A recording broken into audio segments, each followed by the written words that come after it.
একটা কথা কি জানেন নি, বৃদ্ধ বয়সের জন্য ব্রেনটা একটু রাখেন, একটু খাটান, বুদ্ধি টুদ্ধি একটু রাখিয়েন। একদম বৃদ্ধ বয়সে আপনার বলও নাই, শক্তিও নাই, আবার কথাবার্তা যদি ঠিক না থাকে তাহলে কিন্তু আপনি আদর সোহাগ মহব্বত কিছুই পাবেন না। আর এখন যে যুগ, আপনার ছোটোকালে আসলে শিক্ষাটাই মেন, বুঝছেন না? ছোটোকালে শিখছি মা বাবা থেকে, তারপরে মধ্যম বয়সে স্কুল বিদ্যালয় যত কিছুই করি, বিয়ের পরে তো আরও মহাবিদ্যালয় অনেক বড় শিক্ষকগণের কাছে যাওয়া হয়। কিন্তু শেষ বয়সটা ইম্পর্টেন্ট কেন? যখন মেয়ে বিয়ে দিয়ে দিবেন, ছেলে বিয়ে করাবেন, তখন কিন্তু কথাগুলো আপনার গুছিয়ে বলা শিখতে হবে, না হলে কিন্তু ছেলে মেয়েদের কাছে আপনি অপরাধী হয়ে যাবেন।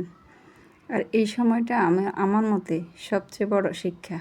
কারণ কথা যদি না পারি, কথার ভাষা যদি সুন্দর না হয়, মধুর না হয়, কিন্তু সন্তানেরও আদর করে না, তখন তারা তিক্ততা বোধ করে। আর এটাই